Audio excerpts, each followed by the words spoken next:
Good afternoon, my brothers, sisters, my fellow humanity. This is Dr. Jamal Omar. I'm coming to you from beautiful Saudi Arabia with a special message for everyone around the globe. I've been watching a lot that's been going on the news lately, and there's been some disturbing things that I've been seeing. Myself, I grew up my whole entire life in America.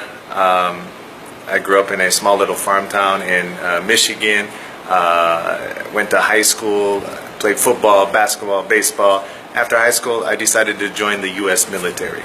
I did my service to my country in that, and then I see people like Donald Trump wanting to ban all Muslims from the United States. This brings up some questions I have in mind about even his own loyalty to the United States of America. See, if I look at my own ancestry, my mother's side of the family is Cherokee from my grandmother, and from my grandfather, he's a Cree Indian. So these were Native Americans. They were there long before the Western Europeans came. Then on my father's side, he was a German immigrant. In fact, my grandfather was a World War II vet. He actually married a woman from Austria, Germany, and my father is German, and his sister were both adopted by my grandmother and my grandfather. And I think about these immigrants that came, and they came with their histories, they came with their past, they came with their culture, their heritage, and there's what actually makes America great. Yet, not only Donald Trump's not the only problem. The problem is that there are so many people inside of America that actually agree with this fear-mongering. And I think Franklin Delano Roosevelt said it best. He said, the only thing we have to fear is fear itself. And it's amazing, if we look at what has been happening throughout the history of America, we see that fear has guided the people to do some very bad things. It guided the Puritans when they came on the Mayflower to go ahead and slaughter the Native Americans. It guided Christopher Columbus to do the same thing.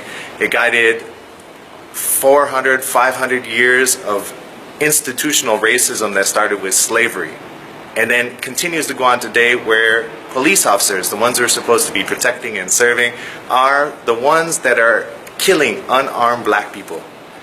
And so there's a big issue here that has been going on for a long period of time. And all of this is based off this whole system of fear.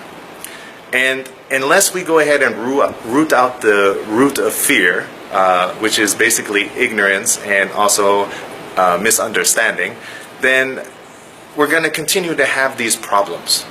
Now, I'm in a unique position here. I decided to take some employment overseas, and I went overseas.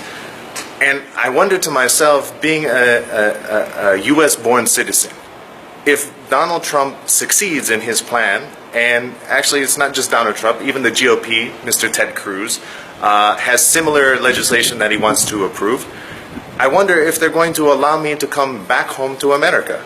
Would they allow me to come back home to the place that I grew up? Are they going to rescind my citizenship?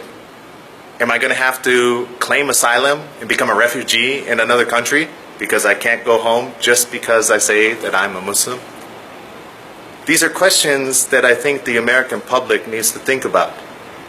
And I remember when I was doing my service in the U.S. Navy, and I used to see soldiers, fallen soldiers, come home every single day, because I used to do the ceremonies at Arlington National Cemetery.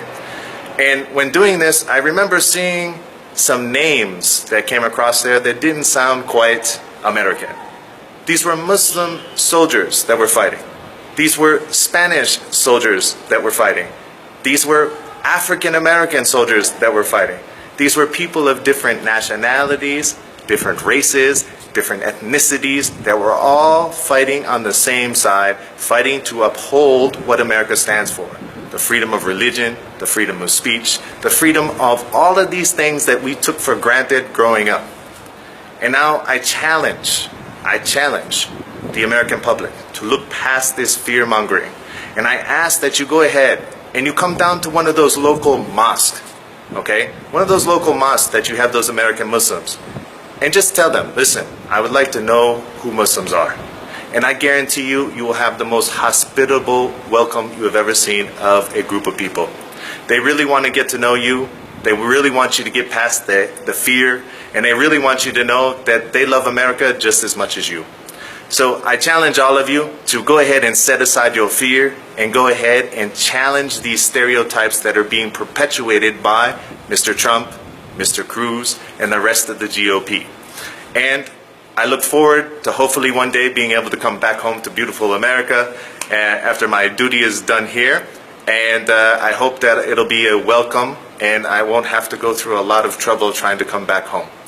Thank you very much. May the peace of Almighty God, the Creator, be upon all of you. And in the greetings of the Muslims, I will say, Assalamu alaikum.